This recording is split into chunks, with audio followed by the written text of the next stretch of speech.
Good day. Welcome to a new video. 6125 is all shiny and nice. Cleaned it up. I didn't clean the windows, but I did clean the cab.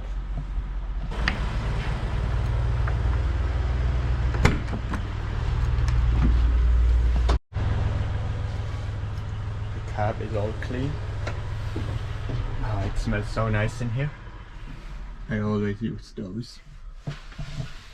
Or if I have chrome ones, but I didn't put any new one in yet. I'm just checking the belts, the oils and everything. And I do have a little life hack. Squeaking belt, or if you want to prevent squeaking belt, I use a little bit of talcum powder and just put a little bit on a belt.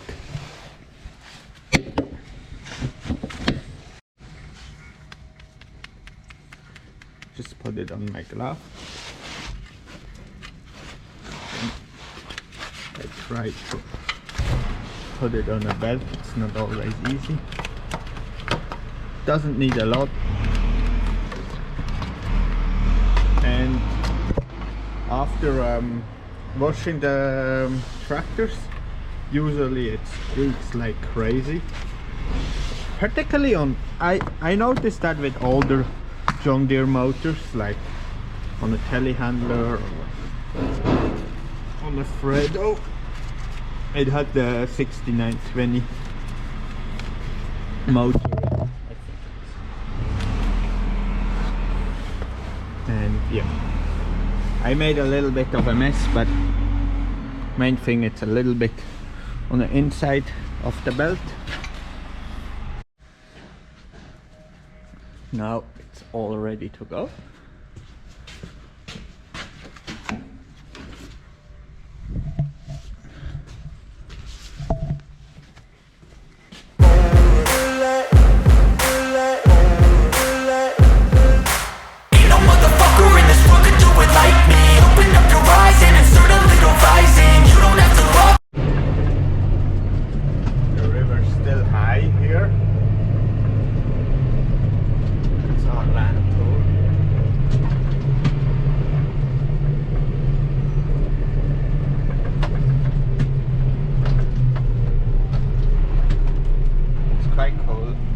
JD link because it shows where your tractor is on the iPad, what's the speed.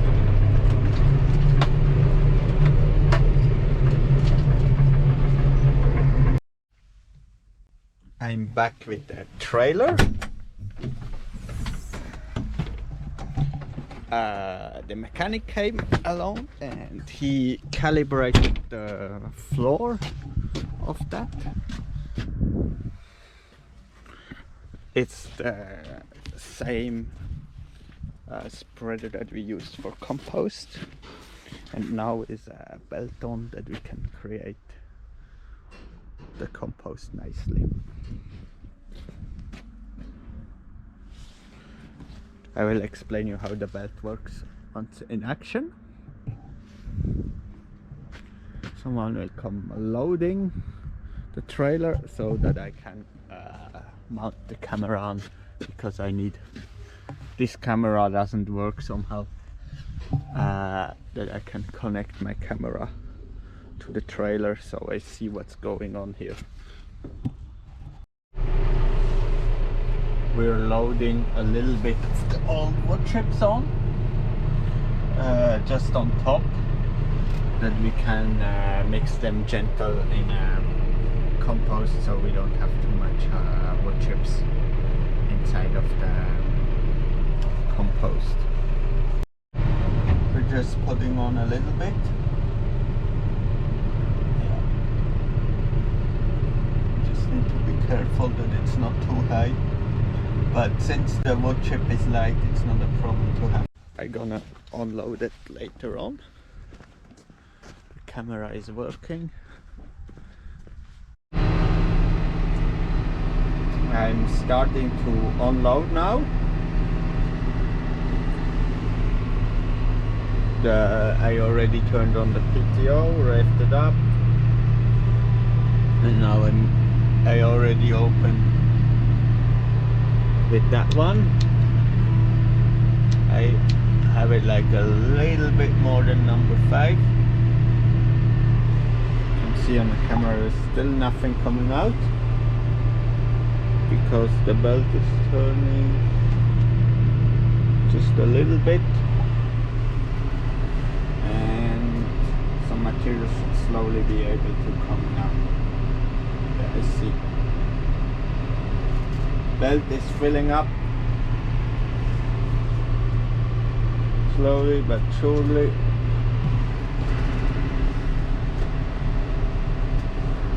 Now it's coming out. You can see there it's coming out, and I will try to put evenly on the whole compost. That's where we just put it once with the telehandler and spread it.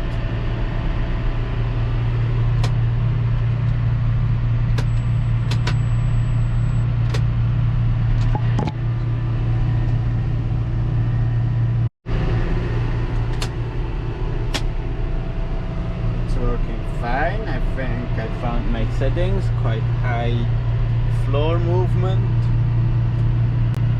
and it's coming out evenly. But since it's my lowest gear, A1, and I don't have a IVT, I just always move steady, and once I got a little bit of a line on top of it,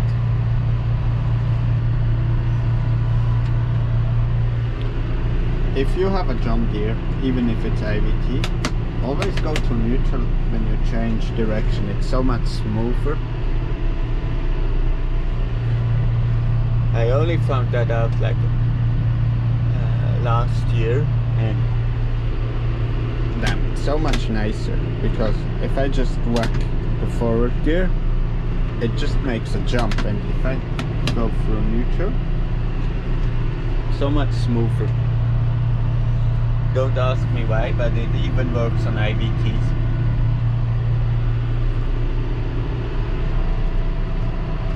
And it's important, if you're working with a belt machine, to not overfill the belt.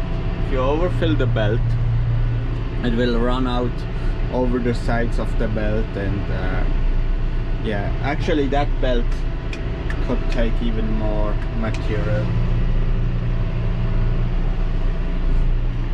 And also what I like to have is the belt. If the belt is flatter, it does a better job usually.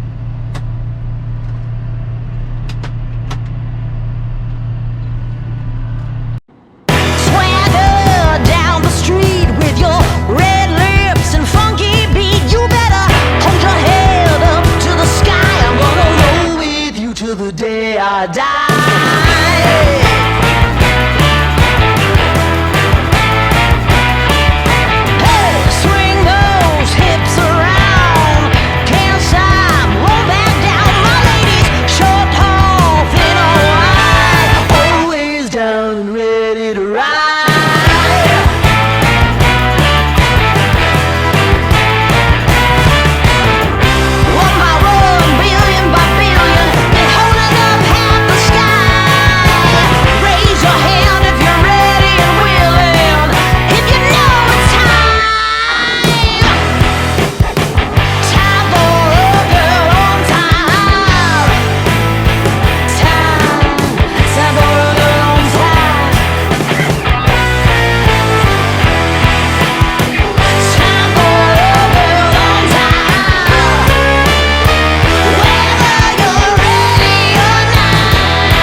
Spreader or the belt is working fine now. I really like that everything is already pre-mixed, particularly with the wood chips that we have here inside of it. We mix them in always. Here I have to do a lot of backing up, driving forward, but it's not a problem.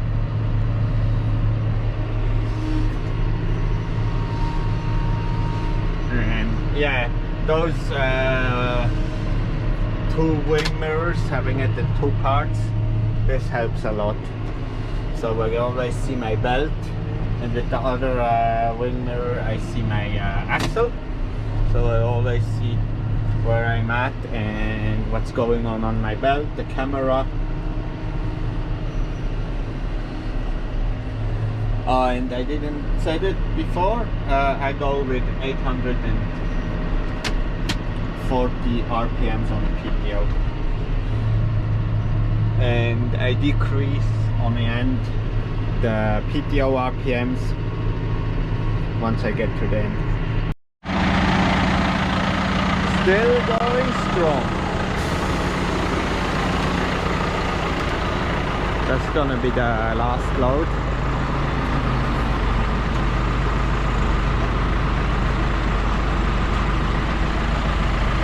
Luckily I have LED working lights.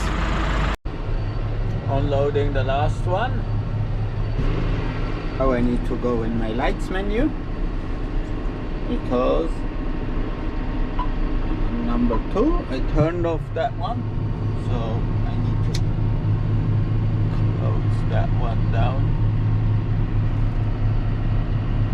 so I can empty it from the camera, how much from the mirrors at night, how much material is on a belt. Just have to look on the camera. It's really a great job. I like that compost, so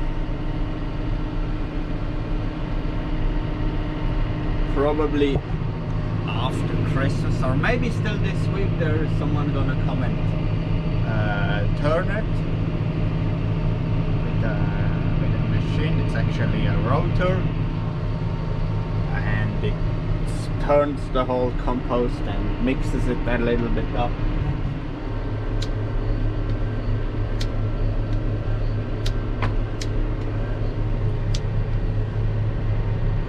That was the first clump going to the window, but I don't care because I didn't clean the windows. So, and I won't clean them. Maybe I will clean them before I use it again when it's dry, but since it's raining almost every day, on Wednesday they're gonna have rain again, and we're Monday now.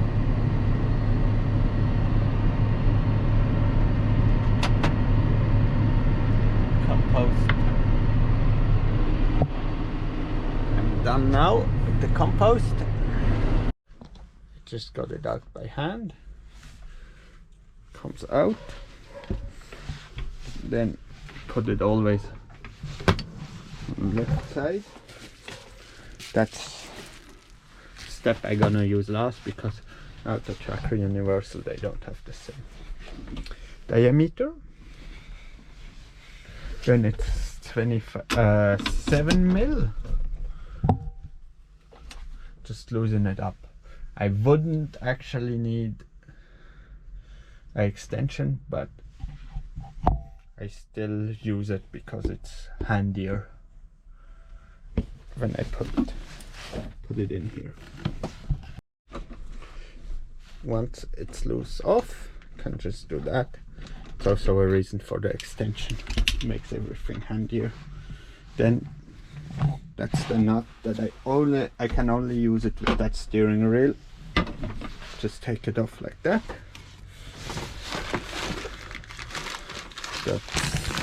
That one goes in here so I won't lose it. So that's what, ever wondered if I want to see a John Deere without the steering wheel? It looks like that. now the guessing game has to start. So the one needs to be as close as possible to the side of the tractor, so it won't move, because if it moves it's not precise. It means I will have to loosen it up and press it as close as I can to the tractor, and have to tighten it up first. So. And also, if possible, it needs to be as straight as possible. So I know it's almost all the way.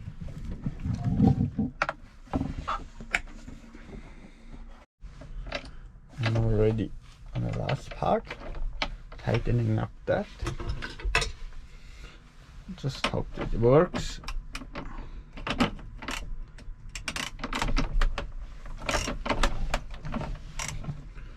Doesn't have too much clay in here.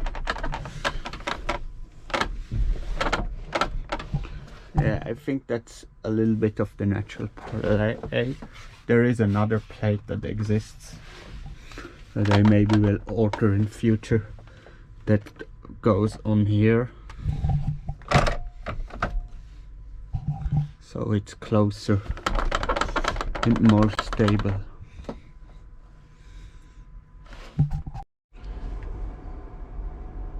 I'm having 3 green screens starting up.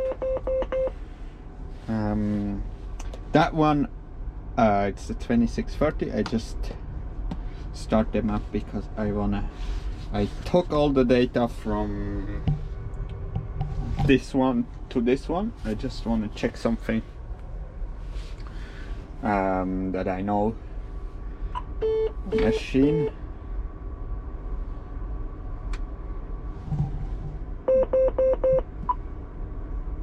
Way. Yeah.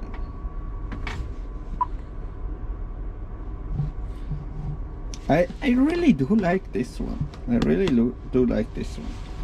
Gen 4 is cool and everything, but Gen 3, I really like it. To be honest, Gen 3 would be actually enough. We wouldn't need to have like Gen 4 or Gen 5. But good morning! I already started the tractor up. I will have to pick up the machine that early. It's currently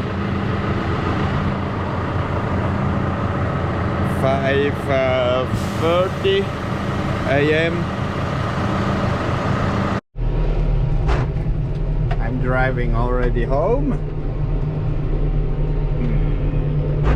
Have a guess what's on the back. You can already see it. A big tanker, 15.5 cubic meter. I gonna see already in a comment. They're gonna say, "You're insane! You're insane to having a 15 cubic meter on a 6125." But it works. It's not the first time I'm doing that. It works just fine. It is a heavy slurry tanker. Yeah, and it's a little bit dirty. Some nice machinery here. Wow. I would like that forage wagon. And we got 7,000 hours on a 6125. Woo! I'm excited about that. Probably will do 20,000 hours. Yeah, if I look after it, no problem. And it's a John Deere after all. Yeah, the antenna is on the roof. Beacons are on because it's quite wide. Tanker. And it's not an isobus one because it has a gun on top to spray the slurry into the field.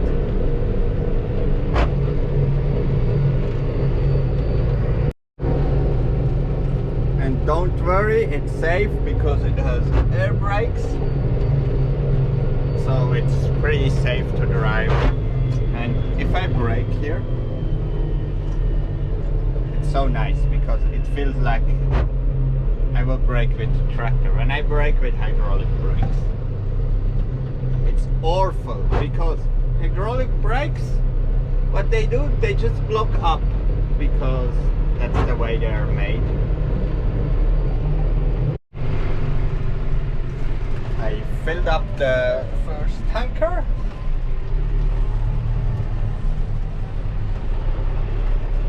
Now we're driving with the tanker, so it's full.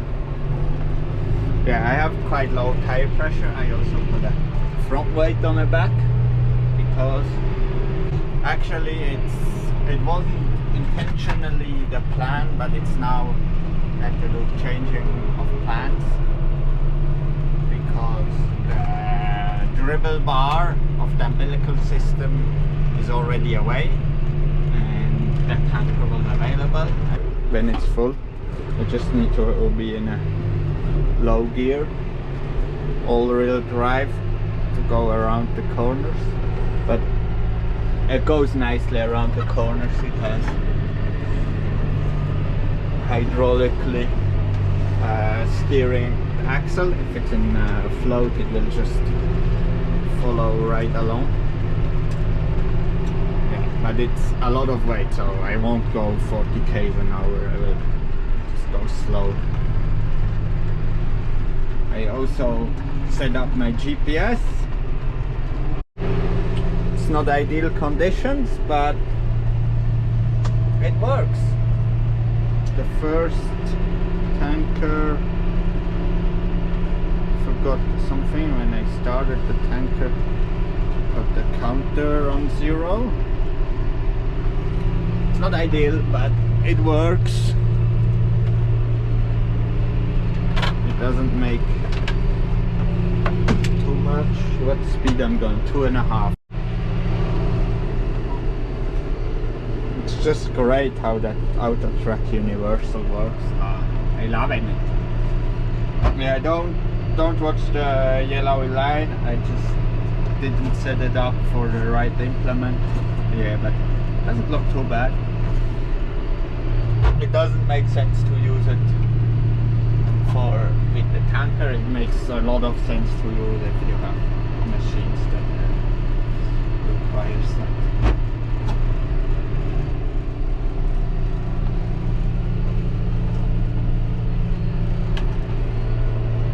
I'm really happy how it's going. It doesn't mark the soil too much. Yeah, it does a little bit of lines, but it's 15-meter tram line, so it's okay. And yeah, the rain has become less. I think that's our steepest paddock that we got here. It's not that steep. Yeah, here. We have some extensive like paddocks that we just are allowed to mow once a year that are a bit steeper than that. But from the dairy platform, it's the steepest, so that's the steepest part of the farm. That's when I was spreading the slurry with the tanker and the 6-125, even though it's a small tractor, only the 125 horsepower or 30 horsepower, it pulls that tanker easily. It's quite windy, that's why the dribble bar has advantages. That was another paddock we did with that tanker. It does a great job. It didn't mark the soil. I expected to be worse. But next year we're gonna do all with the umbilical system. Thank you for watching. I hope you have had a great Christmas and Happy New Year. And see you in the next year for a new video. Like and comment. I will read the comments anyway. Bye!